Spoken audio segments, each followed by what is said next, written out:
Railway under graduate level की परीक्षा दे रहे सभी छोटे भाई बहनों को मेरा प्यार भरा नमस्कार। साथियों, अभी चल रहे पेपर के एनालिसिस के क्रम में आज 19वें सेशन में मैं आपका स्वागत करता हूं। आइए देखते हैं कल किस तरह का पेपर अंडर ग्रेजुएट लेवल में आया था। सवाल आपके सामने ये रहा। सवाल में आपको बोल रहा है a minus b is equal to 8 है, a into b is equal to 3 है, तो a cube minus b cube का। अब ये सीधा सीधा मामला किसका फॉर्मूला है भाई, सीधा फॉर्मूला है। अब उस फॉर्मूले में आप वैल्यू पुट कर दीजिए, सवाल आपके सामने होगा। क्या है सब फॉर्मूला हमारा? फॉर्मूला हमें कहता है कि a माइनस बी क्यूब बराबर होता है a cube minus b cube minus 3ab a minus b. ये कहानी है। अब देखिए सभी की वैल्यू आप पुट कर देते। a माइनस बी की वैल्यू कितनी होती है? 8 दिया हुआ है, 8 की घाते 3, ये तो आपको निकालना ही है। तो a cube minus b cube as it is 3, ab की वैल्यू कितनी दी गई है? 3, a cube minus b cube आपसे पूछा ही है, a माइनस बी की वैल्यू कितनी दी गई है? 8। ये कहानी है। अब आप देखिए ये 8 की घाते 3 कितना होता है? 512। यहाँ से 3 3 9 और 9 8 72, ये इधर आ जाएगा तो प्लस हो जाएगा और बराबर हो जाएगा a cube minus b cube. ठीक है, अब ये कितना है? 4 8 5, मतलब आपका उत्तर हो जाएगा 584, दिया गया है ऑप्शन नंबर 3 में। ठीक है, बात कर लेते हैं अगले क्वेश्चन की। अगला सवाल हमसे क्या कह रहा है भाई? अगला सवाल किसका है? राम, श्याम और हरि एक काम को 30, 45 और 60 दिनों में पूरा कर सकते हैं। एक साथ काम करते हैं, 7800 रुपए अर्जित करते हैं। राम को कितनी राशि प्राप्त होगी? मतलब मजदूरी का बंटवारा। मजदूरी का बंटवारा किसके आधार पर होता है?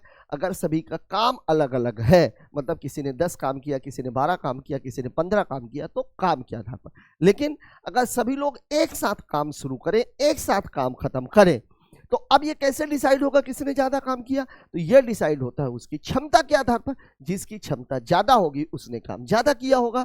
मतलब अगर सभी लोग काम एक साथ शुरू करते हैं तब मजदूरी का बंटवारा उनकी क्षमताओं के आधार पर होता है। अब देखिए यहां पर मामला क्या है, देखिए ए बी और सी। ठीक है, अब टाइम कितना है इसका? 30, 45 और 60। अब आप देखो यहाँ पे 30 तो 60 के अंदर ऐसे ही शामिल है। ये कितना? 15 गुणे 4 और ये है 15 गुणे 3, मतलब 4 में, ये 60 में 3 में देखो और एक्स्ट्रा देना है, मतलब वर्क बराबर कितना हो जाएगा? ये A1 80।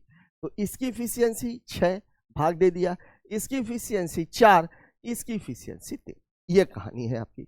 अब इन्हीं तीनों को ये 78 रुपए देना है, तो टोटल जो क्षमता है इनको हमको कितना देना है? 7800। अब ये टोटल कितना है? 13 बराबर दिया हुआ है 7800, मतलब एक की वैल्यू कितनी हो जाएगी? 600। अब आपसे पूछा किसका है? किसका पूछ रहा है? राम का। ठीक है, अच्छा ये राम था, ये श्याम था और ये हरि था। ABC मैंने लिख दिया था। राम का पूछ रहा है, मतलब 6 गुणे 600, मेरा उत्तर हो जाएगा 3600 रुपए। कहां दिया हुआ है? Option number 2। ठीक है, बात कर लेते हैं अगले क्वेश्चन की। अगला सवाल मेरे से क्या कह रहा है ये देख लीजिए। किसी सिलेंडर की त्रिज्या में 20% की वृद्धि की जाती है, ऊंचाई में 50% की कमी की जाती है, तो इसके आयतन में होने वाला प्रतिशत परिवर्तन। देखिए अब बात किसकी कर रहा है? सिलेंडर। सिलेंडर कैसा होता है? बेलन। और बेलन का जो फॉर्मूला है वो क्या है? पाई आर स्क्वायर एच। यहाँ पर त्रिज्या कितनी बार है? 2 बार, और ऊंचाई कितनी बार है? केवल 1 बार। अब प्रतिशत में देके प्रतिशत में ही पूछ रहा है, तो ये वाला फॉर्मूला मैं आप लोगों को बार बार बता रहा हूं कि अगर प्रतिशत में दे करके प्रतिशत में पूछता है तो हमेशा आप इसी फॉर्मूले का यूज कीजिए, चाहे वृद्धि के लिए हो चाहे वो कमी के लिए हो। तो पहले मैं ऊंचाई पे ही चला जाता हूं। ऊंचाई में 20 की वृद्धि हो, तो देखिए ये मामला कितना हो जाएगा? 20 प्लस 20 प्लस 20 गुणे 20 बटे 100। 1 2 1 2 20 20 40 और ये 2 दूनी 4, मतलब ये वृद्धि हो गई कितने की? 44। ठीक है, अब इसमें ऊंचाई में 50% की कमी है, मतलब ये प्लस 44 है, तो अगला वाला माइनस 50 है। अब इसको करेंगे तो कितना हो जाएगा? 44 माइनस 50, 1 प्लस 1 माइनस है, तो ये भी माइनस रहेगा। 44 गुणे 50 बटे 100, 50 दूनी 100, ये कितना हो जाएगा? 22। देखिए 44 में से 22 घटेगा तो 22 ही बचेगा। 50 में से 22 घटाएंगे तो कितना बचेगा? चाहे आप इसको ऐसा कर लीजिए, चाहे आप इसको ऐसा कर लीजिए कि 44 और माइनस कितना है? 72, घटाएंगे तो कितना आ जाएगा? 28%, लेकिन कमी आएगी। क्या आएगी? कमी। मतलब उत्तर हो जाएगा ऑप्शन नंबर 3। ये ऊपर का मतलब वृद्धि, नीचे का मतलब कमी। एक तरीका तो ये है। दूसरा तरीका जो आप अडॉप्ट कर सकते हो, देखिए 20% की वैल्यू कितनी होती है? 1/5। ये थोड़ा सा मामला दिक्कत वाला रहेगा। देखिए 5 से वृद्धि होकर के कितना हो गया? 6, 5 से वृद्धि होकर के 6 और 2 से कमी होकर के 1। यही तो कहानी है, यही तो कहानी। भाई ये कितना है, 2 से 1 की कमी हुई तो 1 हो गया। अब यहाँ देखिए ये मामला कितने का है, 36 का, और ये मामला 5 25 दूनी 50 का। टोटल जो कमी हो रही है वो कितने की हो रही है, 14 की। 14 की कमी हो रही है 50 में, गुणे कितना 100, तो 50 दूनी 100, मतलब यहाँ पर भी उत्तर क्या आ जाएगा 28% और ये माइनस। ठीक है, तो आप चाहो तो ये तरीका भी इस्तेमाल कर सकते हो।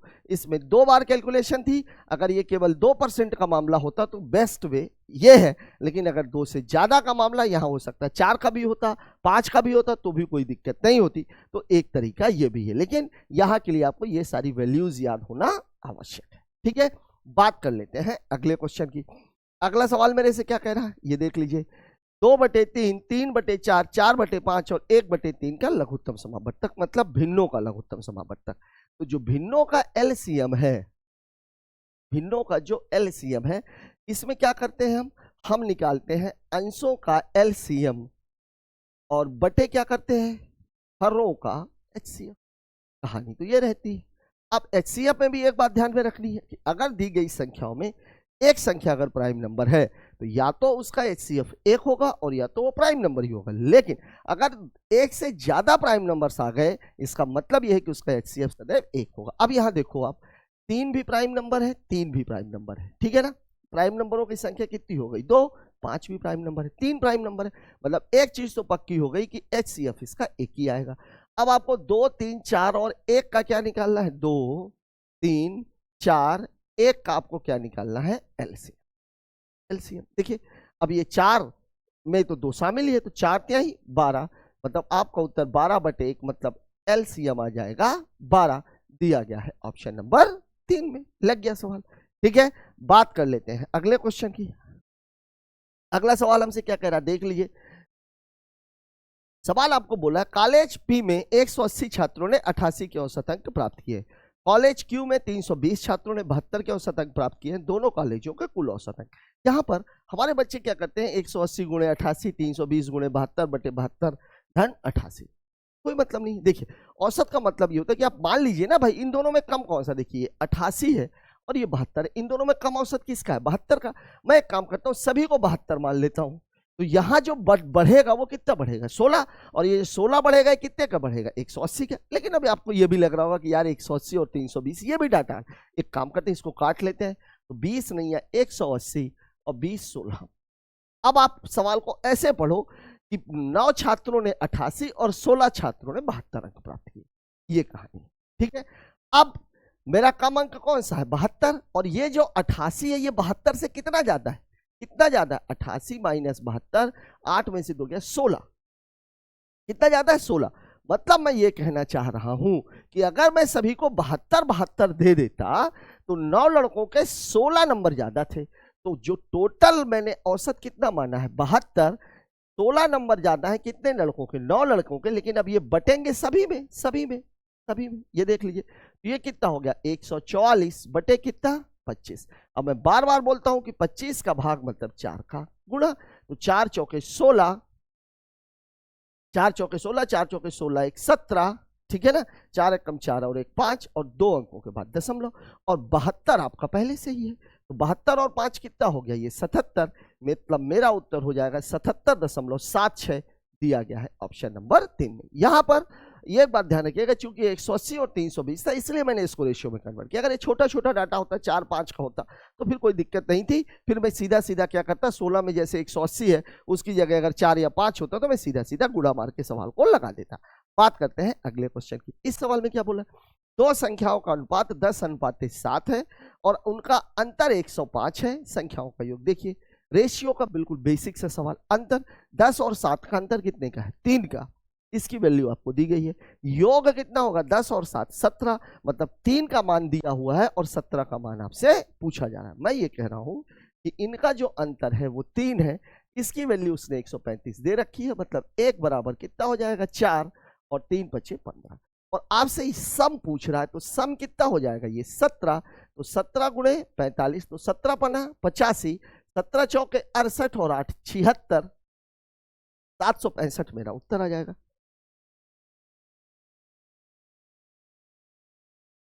17 इतना, दो संख्याओं का अनुपात इतना, अंतर इतना, इन संख्याओं का योग क्या होगा? 3 का तो 3 चौके 12, 3 पची 15, 17 पन्ना 85, 17 चौके 68 और 8 76। मामला तो यही आना चाहिए, मामला तो यही होना चाहिए भाई।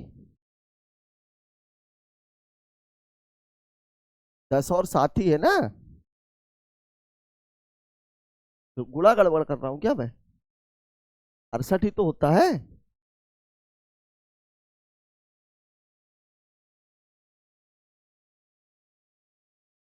अरे यार 105 है ये, ओहो हो, ये 105 है। 105 है तो ये कितना हो जाएगा? 3 त्रिकाई 9, 3 पच्चे 15, मतलब ये 45 का गुणन होके 35 का गुणा होगा। तो 17 पना 85, 17 तिया 51, 51 और 8 59, मतलब मेरा उत्तर कितना हो जाएगा? 595। कहाँ दिया हुआ है? ऑप्शन नंबर 1 में। ठीक है, बात करते हैं अगले क्वेश्चन की। इसको देख लीजिए, सवाल किसका है ये? सिंप्लीफिकेशन का। सिंप्लीफिकेशन में रूल कौन सा? BODMAS. सबसे पहले कौन सा? ब्रैकेट वाला, फिर ऑफ, फिर डिवाइड और फिर मल्टीप्लाई। ठीक है, अब आप देखिए, पहले तो मैं इन्हीं दोनों को हल करूंगा, तो यहां पे जो वैल्यू हो जाएगी, अब आपका सवाल बनेगा कैसे? देखिए 24 गुणे 60, ये देखिए 15 और 45 जोड़ दिया मैंने, भागे 6 धन 50 ऋण 5। सबसे पहले ये वाला हिस्सा हल होना है, तो ये काटोगे तो कितना आ जाएगा? 10, 24 में से 10 का गुणा करेंगे तो 240 और प्लस 50, 50 माइनस 5 है तो ये कितना हो जाएगा? 45, और इन दोनों को अगर मैं जोड़ दूंगा तो मेरा आंसर हो जाएगा 285। कहां दिया हुआ है? ऑप्शन नंबर 1 में। कहां दिया हुआ है? ऑप्शन नंबर 1 में। ठीक है ना, सवाल बहुत ही बेसिक था, क्योंकि इस सवाल में कुछ ऐसा करने के लिए था नहीं। बात करते हैं अगले क्वेश्चन की। 25 कमीजों को विक्रय करने पर एक खुदरा व्यापारी 8 कमीजों के क्रय मूल्य के बराबर लाभ कमाता है, 32% लाभ होगा। क्यों होगा? देखिए, इसमें कुल मिला के 4 तरह के सवाल बनते हैं। पहला सवाल, 25 कमीजों को बेचने पर 8 कमीजों के विक्रय मूल्य के बराबर लाभ हुआ, 8 कमीजों के विक्रय मूल्य के बराबर हानि हुई, 8 कमीजों के क्रय मूल्य के बराबर लाभ हुआ और 8 कमीजों के क्रय मूल्य के बराबर हानि हुई। ये 4 सवाल यहां से बनते हैं। अब देखिए, 25 कमीजें अगर बेची जा रही है, मतलब 25 कमीजें ही खरीदी जाएंगी। जैसे ही ये डाटा मुझे दिखता है, ये डाटा मतलब मैं इसकी बात कर रहा हूं, यहां अगर विक्रय मूल्य लिखा हुआ है तो मैं सभी के विक्रय मूल्य को 1 रुपए प्रति वस्तु मान लूंगा, और अगर क्रय मूल्य लिखा हुआ तो मैं सभी के क्रय मूल्य को 1 रुपए प्रति वस्तु मान लूंगा। मतलब यहां पर जब 25 कमीजें बेची जा रही हैं, तो जो सीपी अगर एक कमीज का 1 रुपए है तो सीपी हो गया 25 रुपया। 8 कमीजों के क्रय मूल्य के बराबर लाभ हो रहा है, मतलब प्रॉफिट कितना हो गया? 8। तो सीधी सी बात है 8 रुपया। तो अब आपका जो प्रॉफिट परसेंटेज है वो कितना होगा? 8/25 और गुणे 100, तो 25 चौके 100, 4 अठे 32%। अब अगर यहीं पर टर्म 8 कमीजों के विक्रय मूल्य के बराबर हो जाता, 8 कमीजों के विक्रय मूल्य के बराबर, बाकी सब कुछ वही रहता है, ये क्रय मूल्य की जगह क्या हो जाता है? इस क्रय मूल्य की जगह मान लीजिए क्या हो गया होता? ये विक्रय मूल्य। तब मैं क्या करता? तब मैं एसपी को 1 मान लेता, तो एसपी कितना हो जाता? 25, और यहां पर प्रॉफिट कितना हो जाता? 8। तब आपको सीपी निकालना पड़ता, मतलब क्रय मूल्य। तब क्रय मूल्य हो जाता 25 माइनस 8 बराबर 17, तो प्रॉफिट परसेंटेज यहां पर हो जाता 8/17 गुणे 100। ये बात याद रखिएगा, ठीक है। हानि शब्द होगा तो यहां पे लॉस कर देंगे, ठीक है ना। यहां पर भी हानि होता तो लॉस कर देते, ठीक। बात करते हैं अगले क्वेश्चन की। अगला सवाल मेरे से क्या कह रहा है? एक घन का पृष्ठीय क्षेत्रफल 294 वर्ग सेंटीमीटर है, घन की भुजा गोले की त्रिज्या के बराबर है, ठीक है। गोले का देखिए, घन का पृष्ठीय क्षेत्रफल होता कितना है? 6a²। इसकी वैल्यू ये दे रहा है 294, मतलब ये कितना हो जाएगा? 6 से अगर मैं काटूंगा तो 6 चौके 24, 6 नहीं है 54, मतलब a² बराबर अगर 49 है तो a बराबर क्या हो जाएगा? √49, मतलब कितना हो जाएगा? 7। अब आपको बोला घन की भुजा गोले की त्रिज्या के बराबर है, मतलब ये किसकी बराबर है? r के बराबर है। अब आपसे पूछ रहा है 4/3 पाई r³, यही तो पूछ रहा है, चूंकि गोले का जो आयतन है वो ये होता है। अब आप देखिए यहाँ पे क्या हो जाएगा, चूंकि दशमलव में दिया हुआ है, 4/3 गुणे 22/7 गुणे r की वैल्यू आ गई है 7, तो 7 गुणे 7 गुणे 7, 7 से 7 तो कैंसिल हो जाएगा, अब तो कुछ कटेगा नहीं। तो मैं काम करता हूं, 22 चौक 88 और गुणे कर लेता हूं 49 और बटे 3। 49 का मतलब क्या होता है? 50 माइनस 1, 50 का गुणा मतलब 2 का भाग, तो 2 का भाग तो 4400, और 1 का गुणा अगर करूंगा, 1 का गुणा करूंगा तो 88 आ जाएगा, और बटे 3, तो ये कितना हो जाएगा 4300। 100 में से 88 घटाएंगे तो कितना आएगा 12, 12 बटे 3, तो 3 एकम 3, 3 चौके 12, 3 त्रिकाई 9, 3 छके 18, सॉरी 3 सते 21, 3 त्रिकाई 9, 3 त्रिकाई 9, ये मेरा उत्तर हो जाएगा। गुणा भाग आप अपने हिसाब से देख लेना, इसको ऐसे भी कर सकते हैं, देखिए 88 गुणे 49 को ऐसे भी कर सकते हैं, 9 अठे 72, ये हो जाएगा, 9 4 13, 13 अठे 104, और 8 चौके 32, 4 अठे 32 मतलब ये, तो ये 2 7 4 11, 11 2 13, 3 1 4, 4312, वो भी 4312, मर्जी आपकी है, मल्टीप्लिकेशन आप कैसे करोगे आप देख लेना, ठीक है, लेकिन उत्तर ही आएगा। हाँ, अब यहाँ मैं एक चीज आप लोगों को बताना चाह रहा हूँ, मैं ये कहना चाह रहा हूँ कि हमारे कुछ बच्चे क्या करते हैं कि ये वो देख रहे हैं कि 22 है, तो ये 22 का तो मल्टीपल है, 22 का मल्टीपल है मतलब ये संख्या 11 से कटेगी, ये देख रहे हैं। लेकिन अगर ये डाटा पूरा पूरा हो तब तो ये बात आपकी लागू होगी, लेकिन अगर ये डाटा पूरा पूरा नहीं है, दशमलव में, तो दशमलव में एक बात ध्यान रखिए, दशमलव 3 3 3 3 3, ये तो इनफाइनाइट टाइम्स जा रहा है। अगर ये पाई रख के सवाल को किया होता तब तो 11 वाला मामला फिट नहीं बैठता, और अगर आप इसको 11 से चेक करोगे तो ये वाला मामला फिट बैठ जाएगा। 9 5 14, 3, 14 में से 3 घटाएंगे 11, आप ये उत्तर टिक करके आ जाओगे, लेकिन वास्तव में उत्तर तो ये वाला है ही नहीं, ठीक है, मतलब मेरा आंसर क्या हो जाएगा ऑप्शन नंबर 2। तो हर सवाल में आप 11 वाला मामला मत फिट करिए। बात करते हैं इस सवाल, कौन सी संख्या है जो 2 5 और 10 से विभाज्य है? 2 और 5 से जो विभाज्य हो 10 से होगी, और ऐसी कोई भी संख्या 10 से विभाज्य होगी जिसके लास्ट में 0 लगा हुआ हो। 0 लगा हुआ यहाँ नहीं लगा है, नहीं लगा है, नहीं लगा है, मेरा उत्तर ये हो जाएगा। कुछ करने की जरूरत ही नहीं है, क्योंकि एक ही संख्या ऐसी है जहां पे 0 लगा हुआ है, और सीधी सी बात है किसी भी एक संख्या में आप 0 लगा दोगे तो 10 से कट ही जाएगी, ठीक है। बात करते हैं अगले क्वेश्चन की। एक बैग में 5 रुपए, 2 रुपए, 1 रुपए के सिक्के में 410 रुपए हैं। सिक्कों की संख्या 4, 6 और 9 के अनुपात में है। रुपए के सिक्कों की संख्या ज्ञात कीजिए। देखिए, कुल रुपया बराबर जो होता है, रुपया का जो मान है, कुल रुपए बराबर होता है एक सिक्के का मान, एक सिक्के का मान और गुणे सिक्कों की संख्या।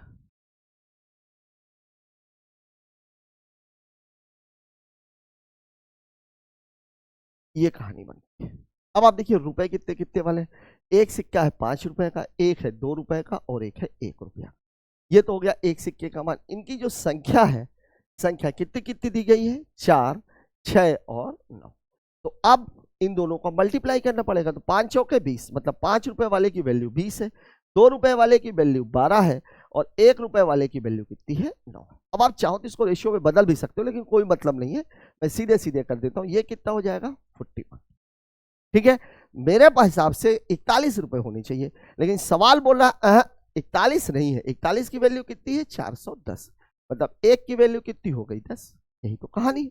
अब रुपए 2 के 2 रुपए वाले सिक्के कितने हैं 6, तो ये 40 हो जाएंगे, ये 60 हो जाएंगे, 90 हो जाएंगे, मतलब यहां मामला हो जाएगा 6 गुणे 10, मतलब 2 रुपए वाले सिक्कों की संख्या कितनी है 60, दिया गया है ऑप्शन नंबर 1 में, ठीक है। बात कर लेते हैं अगले क्वेश्चन की, इसको देख लीजिए। एक राशि साधारण ब्याज पर 4 वर्षों में 15,000 रुपए से 18,600, मतलब 3,600 का ब्याज मिला 4 साल में, तो 1 साल का ब्याज हो जाएगा कितना 900 रुपए। ब्याज की दर पूछ रहा है 150 चौके 600, 150 15 छक्का 90, 6% उत्तर हो जाएगा। अब ये सवाल कैसे लगेगा, देखिए 15,000 से बढ़कर के 18,600 रुपए हो गई, मतलब बात मिश्र धन की हो रही है, और मिश्र धन है मतलब मूलधन ये 15,000 इसमें शामिल है और साथ में उसको ब्याज मिल गया। तो अब आप देखो कि जो एसआई है, चूंकि एसआई का मामला है, एसआई कितना हो गया, ये 18,600 माइनस 15,000, यही तो कहानी है, मतलब ये टोटल कितना हो गया 3600 रुपया। 3600 रुपये ये कितने वर्ष का है, 4 वर्ष का। 4 वर्ष का जो एसआई है वो कितना है 3600 रुपया, तो 1 वर्ष का कितना हो जाएगा ये 3600 बटे 4, मतलब कितना हो जाएगा ये 900 रुपए। और एसआई बराबर मैं आप लोगों को बार बार बोल रहा हूं कि R इंटू T% होता है, और रुपए में निकालना है, रुपए में निकालना है तो इसमें एक चीज का और गुणा कर दीजिए P का, लेकिन P का कौन सा 1%। तब आपको एसआई मिल जाएगा। एसआई आपको कितना मिल गया है? 900 रुपए। अब अगर मुझे आर निकालनी है तो आर निकालनी है तो क्या हो जाएगा? ये क्या हो जाएगा? होना तो चाहिए एसआई अपॉन टी गुणे 1%। ठीक है, तो एसआई है कितना? तो एसआई है मेरा 900 रुपए। टी तो मैं ऑलरेडी वो कर चुका हूं, और यहां पर आप देखो 1% की वैल्यू 150 रुपए है। 150 रुपए, इसको आप काट दीजिए, उत्तर 6% आ गया।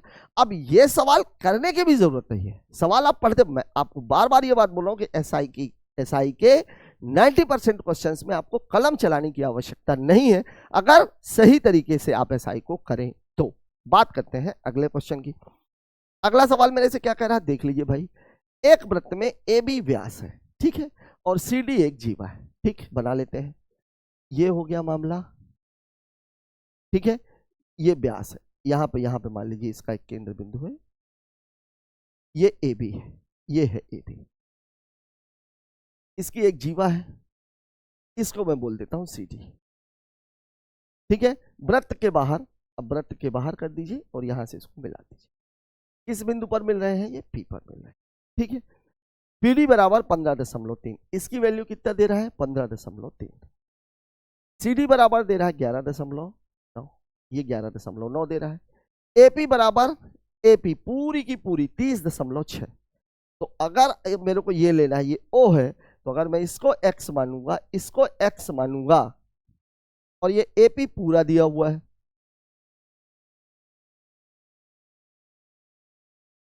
तो इसकी वैल्यू कितनी हो जाएगी? ये इसकी वैल्यू हो जाएगी 30.6 माइनस 2। यहां से यहां तक 2x है, पूरी 30.6 है, तो ये 30.6 माइनस 2x हो जाएगी। अब स्पर्श रेखा के नियम के हिसाब से होना क्या चाहिए? होना चाहिए था पीडी गुणे पीसी बराबर पीबी और गुणे पीए, यही तो कहानी होनी चाहिए। अब आप देखिए, पीडी की वैल्यू आपने कितनी ले रखी है? 15.3। ठीक है, गुणे पीसी की वैल्यू, पीसी की कितनी हो गई है? 9 3 12 और 15 11 26 और 1 27, 27.2 हो गई। पीबी की वैल्यू कितनी है?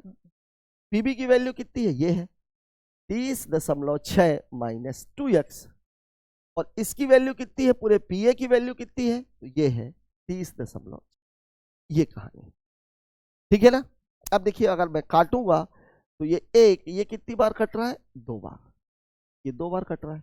अब मैं 2 से इसको काट देता हूं, तो 2 या कम 2, 2 3 6, 2 6 12। मतलब ये हुआ कि 30.6 माइनस 2x की वैल्यू कितनी है? 13.6। ठीक है, अब अगर मैं इसको इधर ले जाऊंगा, इसको दे, तो ये घटेगा, तो 30 में से 13 घटेगा तो कितना आ जाएगा? भाई मैं लिख लेता हूं, चलिए। 2x इज इक्वल टू हो जाएगा 30.6 माइनस 13.6, मतलब कितना हो जाएगा? 17। तो x बराबर हो जाएगा 17/2, मतलब हो जाएगा 8.5। यही आपसे पूछा गया था, दिया हुआ है ऑप्शन नंबर 3 में। कहा दिया हुआ है? ऑप्शन नंबर 3 में। वृत्त की त्रिज्या कितनी हो जाएगी? 8.5 सेंटीमीटर। ठीक है, यह सवाल किसका है? स्पर्श रेखा का है। स्पर्श रेखा का भी आप ये नहीं कह सकते, आप सीधा सीधा ये कह दीजिए कि ये छेदक रेखा का मामला है। तो यहां पर चूंकि इसकी पूरी की वैल्यू दी गई थी, आपको त्रिज्या लेनी थी, तो त्रिज्या जितनी यहां पे होगी उतनी यहां पे होगी। तो इस वाले की जब वैल्यू आप निकालोगे पीबी की, तो टोटल में से 2x को घटाना पड़ेगा ना, क्योंकि वैल्यू तो आपको पीए की दी गई है। बस आप वैल्यू रख दीजिए, बाकी सारा का सारा क्वेश्चन आपके सामने आ जाएगा, क्योंकि फिर मामला केवल सिंप्लीफिकेशन का बचेगा। बात करते हैं अगले क्वेश्चन की। एक व्यक्ति 345 रुपए प्रति कैलकुलेटर की दर से कैलकुलेटर खरीदता है। यदि वह कैलकुलेटरों को 40% हानि, 40% हानि का मतलब 60%, और 60% का मतलब होता है 3/5। ठीक है, तो 28 कैलकुलेटरों का विक्रय मूल्य। सिंपल सा कैलकुलेटिव क्वेश्चन है ये। ठीक है, देखिए, एसपी आपको निकालना है, सीपी आपको दिया हुआ है। सीपी कितना दिया हुआ है? 345 रुपए। लॉस कितना दिया हुआ है? 40%। ठीक है, 40% की वैल्यू होती है 2/5, तो अब ये बिकेगा कितने में? 3/5 में। ठीक है, अब एसपी, एक सामान, एक कैलकुलेटर की जो कीमत है, एक कैलकुलेटर की जो कीमत है वो है 345 रुपए। अब उसको बेचना कितने में है? 3/5 में। और कितने कैलकुलेटर बेच रहे हैं? 28। केवल इतनी कहानी है। अब आप इसको अगर काटेंगे तो ये 5 6 30, 5 9 45, यही तो कहानी हो जाएगी। अब ये बनेगा 69 गुणे, ये कितना? 28 यानी 84, और 84 का मतलब क्या होता है? 100 माइनस 16। मैं अब ये करूंगा, 100 का गुणा जब मैं इसमें करूंगा तो ये 6900 आ जाएगा, माइनस 16 का करूंगा तो 16 नहीं है 144, 16 छक्के 96, 400 और 10 100, ये आ जाएगा। अब आप देखिए 6900 ये 1000 है, ये 6000 में से 1000 घटेगा, ये पूरा पूरा घट जाएगा तो ये तो 5000 आ जाएगा। अब मेरे को 104 घटाना है तो इसमें से 200 लेके जाऊंगा तो ये हो जाएगा 5700, 200 में से 104 घटेगा तो आ जाएगा 96, मेरा उत्तर हो जाएगा 5796 रुपए दिया गया है ऑप्शन नंबर 4 में। ठीक है, तो ये बात आप लोगों को याद रखनी है कि जैसा सवाल आएगा उसी तरीके का आपको जवाब देना है। अब इस सवाल में है कुछ नहीं, हर बच्चा कर लेगा, लेकिन उसने मामला ऐसा मतलब डाटा ऐसा दे दिया है कि आप कैलकुलेशन में अपना टाइम किल कर जाओगे। ठीक है, और एग्जामिनर आपका टाइम ही किल कराना चाह रहा है। बात करते हैं इस सवाल की। एक हार्ड डिस्क को 5000 रुपए में बेचता है, हाँ ठीक है, यदि वह इसे 5600 रुपए में बेचता है तो उसका लाभ प्रतिशत कितना हो जाता है 15। क्रय मूल्यगत कीजिए, बड़ा बहुत सिंपल सवाल, 15 चौके 60, 100 चौके 4000, ये उत्तर हो जाएगा। कैसे देखिए, अगर मैं बोल रहा हूँ 15% जब ज्यादा किया तो पहले तो वो अभी बेच रहा 5600 में, पहले बेच रहा था 5000 में, तो यहाँ वृद्धि हुई 15% की और यहाँ वृद्धि हो गई है 600 की, मतलब 1% की वैल्यू कितनी हो जाएगी 15 चौके 60 40, तो 100% की वैल्यू कितनी हो जाएगी 4000। यही मेरे सवाल का जवाब है, दिया गया है ऑप्शन नंबर 2 में। ठीक है, बात करते हैं अगले क्वेश्चन की। इस सवाल को देखिए, एक धनराशि चक्रवृद्धि ब्याज पर 15 वर्षों में 2 गुनी हो जाती है या 8 गुनी हो जाएगी। जब सीआई का मामला हो तो यहां पर आप लोगों को एक बात याद रखनी है, टी गुणे एन वर्ष बराबर होता है m की घाते n गुना, मतलब जब गुने साइड जाएंगे तो घात लगेगी, जब इस तरफ आएंगे तो गुणा होगा। अब आप देखिए सवाल आपको यह कह रहा है कि 15 वर्ष बराबर कितना है 2 गुना, अब इसको मुझे कितना बनाना है 8 गुना, तो अब ये गुने वाला मामला है तो इसकी घात लगानी पड़ेगी। तो अब आप सोचो 2 में मैं कितने की घात लगा दूं कि 8 बन जाए, तो सीधी सी बात है इस 8 को आप 2 की घात 3 लिख सकते हो। अब 3 अगर इसके ऊपर घात लगी है तो ये घात यहां जाके क्या हो जाती है गुणा हो जाती है, मतलब 15 गुणे 3, मतलब मेरा उत्तर सिंपली हो जाएगा 45 वर्ष, दिया गया है ऑप्शन नंबर 4 में। ठीक है, बात कर लेते हैं अगले क्वेश्चन की। इस सवाल को देखिए, बिल्कुल बेसिक सा, x प्लस 1/x बराबर 7 है, x square minus 1/x square का मान ज्ञात कीजिए। अभी तक सवाल में क्या रहता था, चाहे x प्लस 1/x दे चाहे x माइनस 1/x दे, पूछा हमेशा ये जाता था, पूछा हमेशा ये जाता था। अब अगर ये पूछा जा रहा है x square minus 1/x square, मतलब इसका मान तो x प्लस 1/x और x माइनस 1/x होता है। अब मेरे पास x प्लस 1/x तो है, लेकिन x माइनस 1/x तो मेरे पास है ही नहीं। अब कैसे निकालते, तो ये आप लोग लिख लीजिए कि अगर x प्लस 1/x की वैल्यू अगर a दी हुई है तो x माइनस 1/x की वैल्यू हो जाएगी root of a square minus 4। ठीक है, मतलब प्लस से माइनस की ओर जाएंगे तो आपको माइनस करना है। ठीक ऐसे ही अगर ये दिया गया है, इसकी वैल्यू अगर ये दी गई है और आपको x प्लस 1/x निकालना है तो इसकी वैल्यू होती है रूट a स्क्वायर प्लस 4, मतलब माइनस से अगर प्लस की ओर जाना है तो आपको प्लस ही लगाना है। अब आप देख लीजिए, ये हमको दिया गया है, ये हमको निकालना है, तो x प्लस 1/x बराबर अगर 7 दिया गया, ये तो फॉर्मूला है तो इसको मैं अलग कट कर देता हूं, ये आप इसको अलग कर लीजिए। अब आपको ये निकालना है तो x माइनस 1/x बराबर हो जाएगा 7 स्क्वायर माइनस 4, तो 7 7 49, 49 माइनस 45, और 45 का मतलब होता है 5 गुणे 9, और 9 का 3 तो बाहर आ जाएगा तो 3 रूट 5, यही है।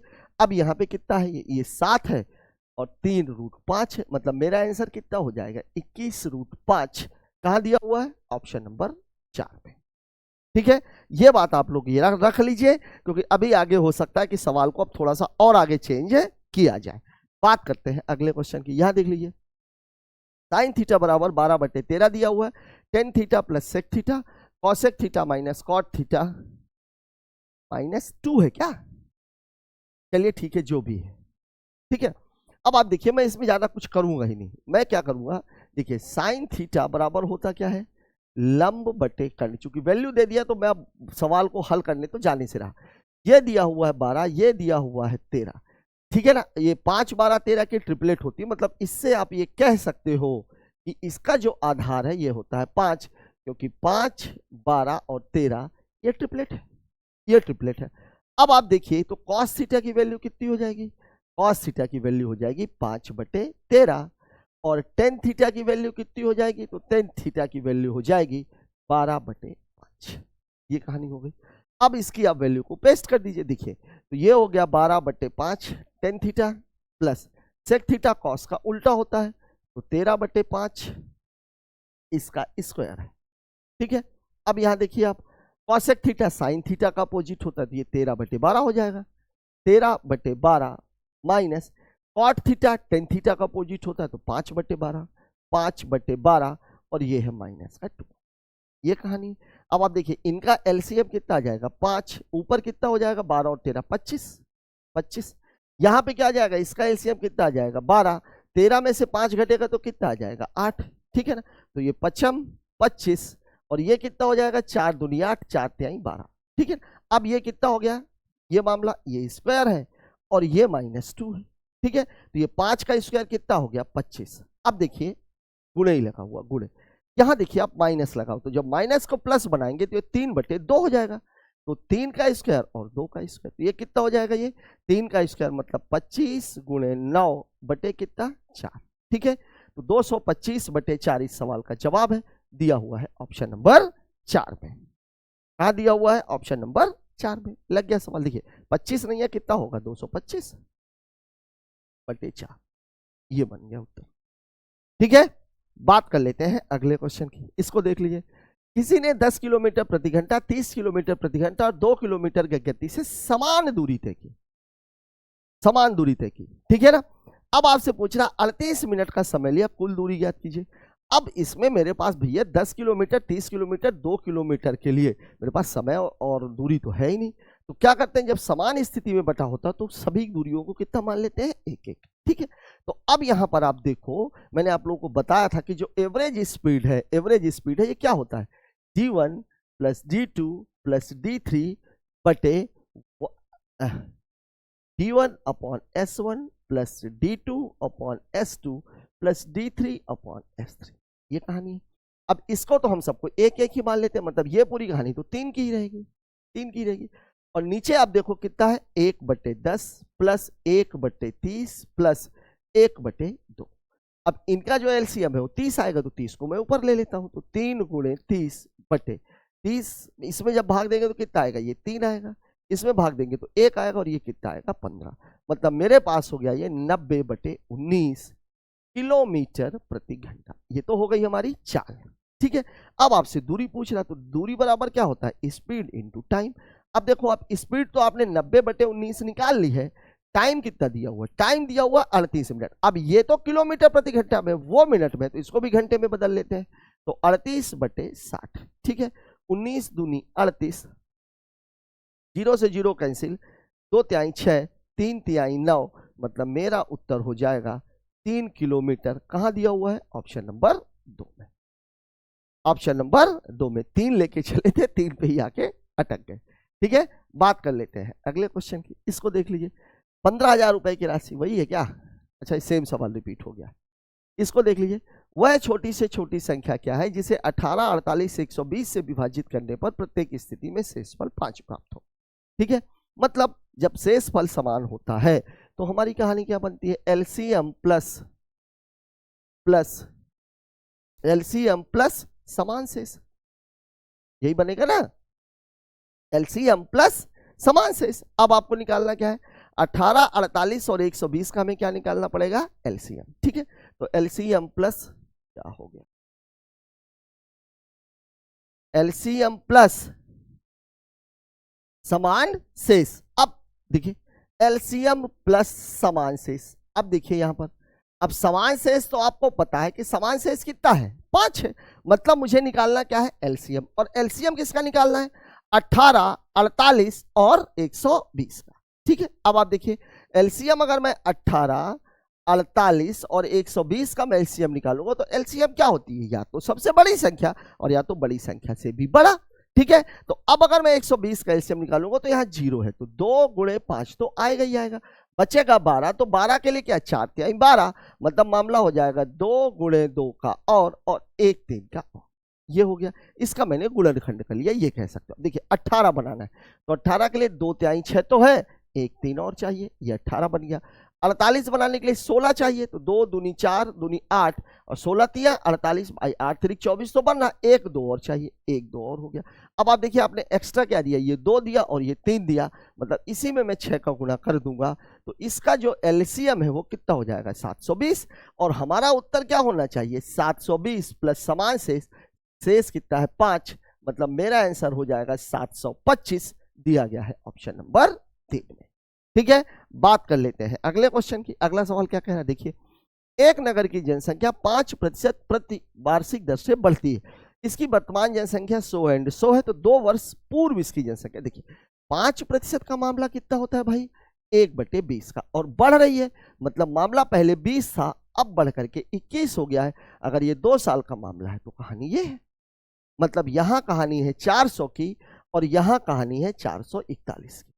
ठीक है, इसकी वैल्यू आपको दे रहा है कितना 74970, ये दे रहा है। ठीक है, अब या तो आप पूरा पूरा भाग करिए, इसको मैं वैसे 21 बार में भी काट सकता हूं, और चाहो तो आप एक बार 7 में 7 4 11 9 20 7 27 9 से भी कटेगा, तो मैं इसको एक काम करूंगा, ये 21 गुणे 21 है ना भाई, तो मैं एक काम करता हूं 7 गुणे 3 गुणे 7 गुणे 3, तो सबसे पहले मैं इसको 9 से काटता हूं, देखिए 9 से काटता हूं तो देखिए कितना हो जाएगा 9 8 72, 2 बचेगा 29 9 तिया 27, 2 बचेगा 9 तिया 27, ये हो गया। अब इसको अगर मैं 7 से काटूंगा तो 7 एक कम 7, 7 एक कम 7, 7 नहीं है 63, अब मैं इसको 7 से काटूंगा तो ये कितना हो जाएगा 17 7 119, ये हो गया मामला। मतलब मुझे इसमें कितने का मल्टीप्लिकेशन करना है 170 का, तो 17 चौके 68 और ये 3 चीजें और, ये हो गया आपके सवाल का जवाब, दिया है ऑप्शन नंबर 4 में। यहां पे एक बात ध्यान रखिए, कैलकुलेशन आपके हर सवाल से 5 से 10 सेकंड बचा के दे देता है, कैलकुलेशन पे जरूर ध्यान दीजिए, ठीक है ना।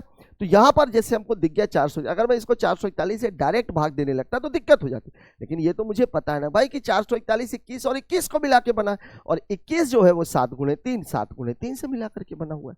ठीक है, बात कर लेते हैं अगले क्वेश्चन की, ये देख लीजिए ए 15 दिनों में एक कार्य कर सकता है, बी ए की तुलना में 50% तेजी से कार्य करता है, बी अकेले कितने दिनों में काम पूरा कर सकता है। अब आप देखिए सवाल में यहाँ पे क्या काम समान है, और अगर काम समान है तो क्षमता और समय एक दूसरे के अपोजिट होंगे। मैं सवाल आपको ये कह रहा है कि इसकी जो क्षमता है तेजी से कार्य कर सकता है, मतलब इसकी जो इफिशियंसी है किसकी बात हो रही है ए और बी की। ठीक है, 50% का मतलब होता है 1/2, चाहे आप इसको 100 और 185, बी ए की तुलना में 50, मतलब बी ज्यादा काम करता, मतलब ये अगर 100 काम करेगा तो ये कितना करेगा 150, मतलब कहानी है 2 और 3 की। अब आप देखिए तो टाइम कितना हो जाएगा 3 और 2 का। अब आपको बोल रहा है बी अकेले, तो एक कितना काम कितने दिन में कर रहा है 15 दिनों में, मतलब ये एक की वैल्यू कितनी हो जाएगी 5, तो 2 की वैल्यू कितनी हो जाएगी 2 गुणे 5, मतलब कितना 10 दिन। कहां दिया हुआ है ऑप्शन नंबर 1 में, ऑप्शन नंबर 1 में लग गया सवाल आपका। ठीक है, बात कर लेते हैं अगले क्वेश्चन की, ये देख लीजिए क्या बोल रहा है सवाल। सागर ने एक निर्माण के व्यवसाय को शुरू किया, उसने 30 लाख रुपए का निवेश किया, 5 महीनों के बाद करण उसके साथ जुड़ गया और 20 लाख रुपए का निवेश किया, वर्ष के अंत में 2,50,000 रुपए का लाभ हुआ, तो सागर और करण के भाग में क्या अंतर होगा, ये कहानी।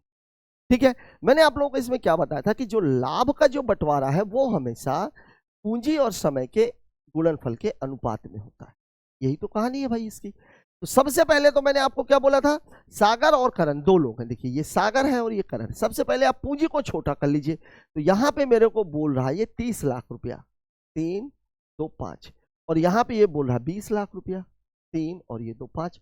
मैं एक काम करता हूँ, ये 6 0 हटा देता हूँ, मैं ये मान करके चलता हूँ कि सागर ने 3 रुपए लगाए हैं और करण ने 2 रुपए लगाए। ठीक है, अब देखिए वर्ष के अंत में लाभ हो रहा है, और यहां पर महीने की चर्चा कर दी गई है, मतलब महीना तो आपको बनाना पड़ेगा, तो भैया ये तो पूरे 12 महीने रहा, ये 5 महीने बाद आया, मतलब ये केवल 7 ही महीने रहा, ये कहानी है अब आपकी। अब आप इसको रेशियो में बदल दीजिए, 2 1 कम 2 2 छक्के 12, मतलब इसको मिलेगा 18 तो इसको मिलेगा 7, और दोनों को मिला करके जो मिला है वो मिला है कितना 2,50,000, ये कहानी है आपकी। तो अब 25 बराबर 2,50,000 है, तो एक की वैल्यू कितनी हो जाएगी, ये 25 से कम 25 और ये 4 जीरो और, ये 4 जीरो और मतलब एक की वैल्यू हो जाएगी 10,000 रुपया। अब आपसे किसका पूछ रहा है? अब आपसे पूछ रहा है सागर और करण के भाग में अंतर। तो देखिए इन दोनों का जो अंतर है ये कितना है? 11। एक की वैल्यू अगर ये है तो 11 की वैल्यू कितनी हो जाएगी? 11 एक कम 11 और ये 4 जीरो और मतलब उत्तर कितना हो जाएगा? 1,10,000 रुपए दिया गया है ऑप्शन नंबर 1 में। ठीक है, कभी भी अगर मामला प्रॉफिट का आता है तो सबसे पहला काम आप पूंजी को छोटा बनाइए, मतलब उसको रेशियो में कन्वर्ट कर दीजिए। ठीक है, बात करते हैं अगले क्वेश्चन की। इस सवाल में देखिए 35, 39, 41, 46, 27 और x का औसत 38 है। अब देखिए इस सवाल को लगाने के लिए 35, 39, 41, 46, 27 और x, इनका सबका औसत कितना है? 38। ये कहानी है सवाल में। अब या तो 1, 2, 3, 4, 5, 6, इसमें मैं 6 का गुणा करूं, सबको जोड़ दूं और घटा दूंगा तो x की वैल्यू निकल जाएगी। दूसरा तरीका ये, आप देखो ना भाई 38 है तो इसको भी तो 38 बनाना है, तो यहाँ तो ऋण 3 है, यहाँ पे धन 1 है, यहाँ पे धन 3 है, यहाँ पे धन 8 है और यहाँ पे ऋण 11 है। यही तो कहानी है। तो धन 3 से ये कट जाएगा, 8 और 1 9, 9 अगर आप इसमें घटाओगे तो ये ऋण 2 आ जाएगा, ये ऋण 2 आ जाएगा। ठीक है, तो सीधी सी बात है कि जो 38 वाला यहाँ 2 रुपए कम दिए गए हैं तो 38 वाले को कितना दिया जाएगा? 40 रुपया। ये आपके सवाल का जवाब हो गया। दूसरा तरीका ये था कि तो 1, 2, 3, 4, 5, 6, मतलब 38 में आप 6 का गुणा करेंगे तो 6 8 48, 6 3 18 और 4 22, इसको जोड़ लिए 5 9 14, 14 1 15, 6 21, 21 7 28, 8 हासिल आई 2, 3 2 5 3 8, 4 12, 12 4 16, 16 और 2 18। ये घटा दीजिए, घटाएंगे तो ये कितना आ जाएगा? ये 40 आ जाएगा। ये आपके सवाल का। अब तरीका, अगर आपको मेंटल कैलकुलेशन करना है तो ये बेस्ट है, करके करना है तो ये बेस्ट है। ठीक है, बात कर लेते हैं अगले क्वेश्चन की। इसको देख लीजिए। पाइप ए और बी एक टंकी को 16 और 24 घंटे में भर सकते हैं।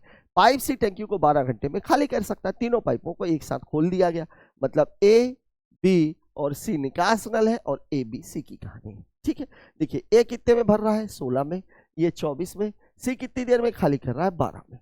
तो 24 में तो 12 ऑलरेडी शामिल है, मतलब 16 और 24 का मुझे एलसीएम निकालना है, इफिशियंसी। 8 दूनी 16, 8 तिया 24, तो 8 दूनी 16, 16 तिया 48, वर्क तो ये आ गया। तो इफिशियंसी इसकी 3 आ जाएगी, इसकी 2 आ जाएगी, इसकी 4 आ जाएगी। 3 2 5, 5 में से 4 घटा दिया तो कितना बचेगा? 1। भाई 5 जा रहा था, इसने 4 निकाल दिया तो बचा कितना? 1। अब 48 था तो ये 48 बटा 1 मतलब कितना हो जाएगा? 48 आवर्स।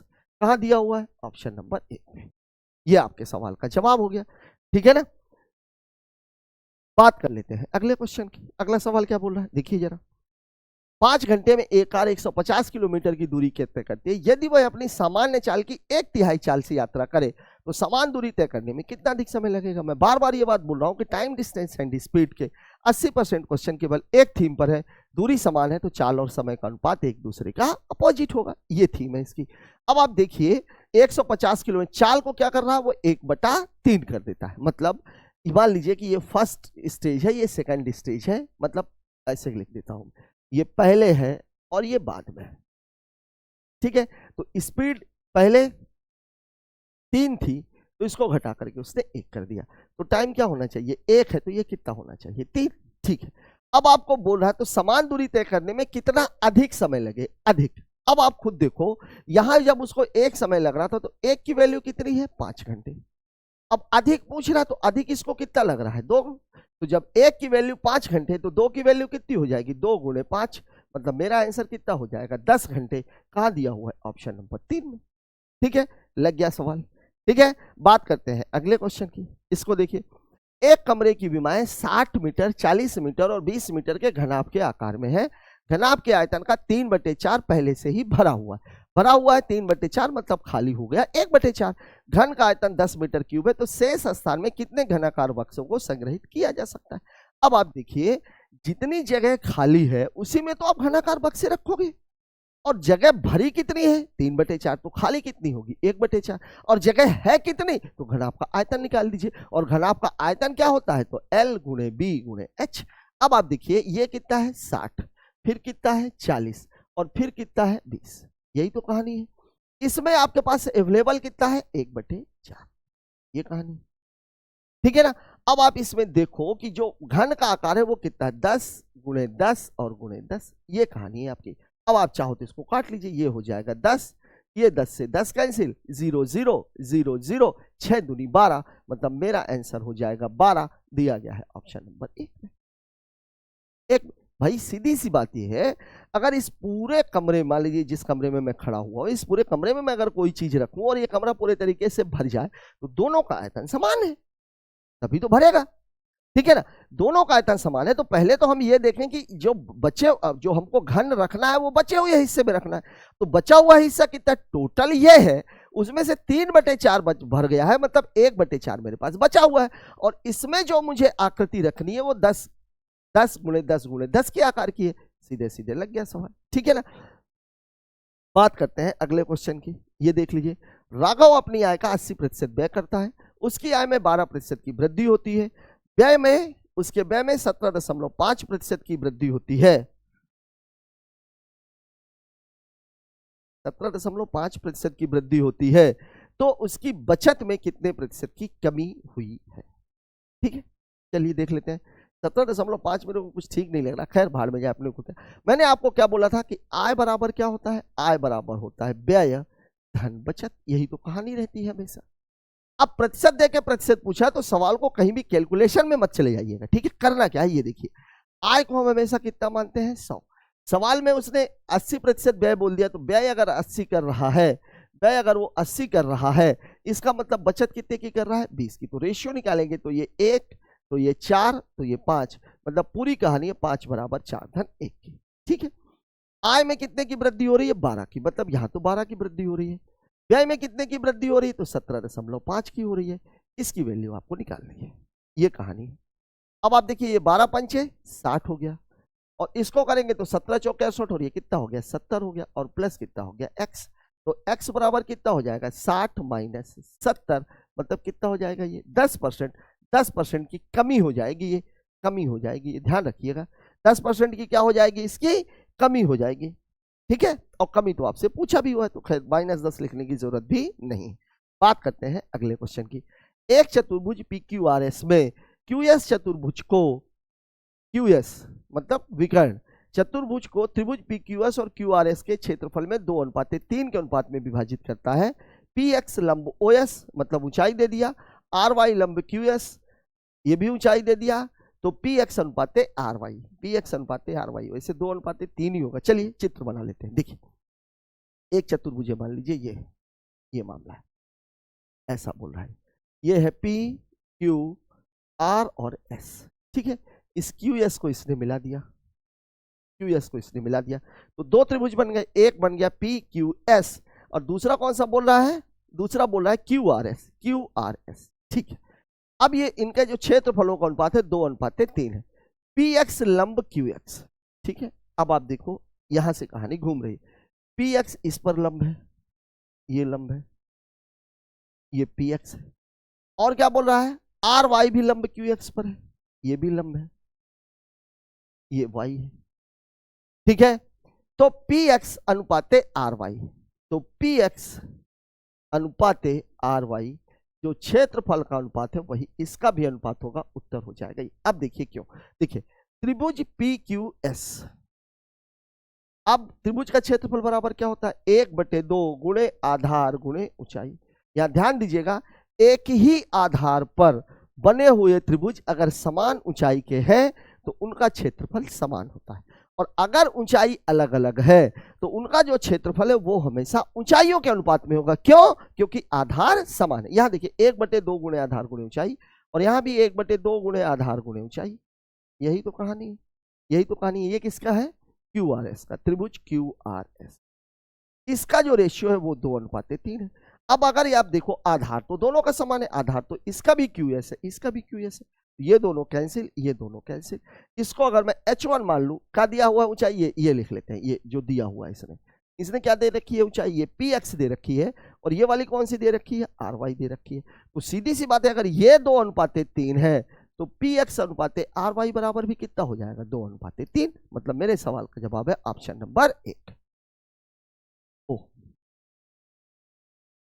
साथियों, इस क्वेश्चन के साथ ही हमारा आज का सेशन खत्म होता है।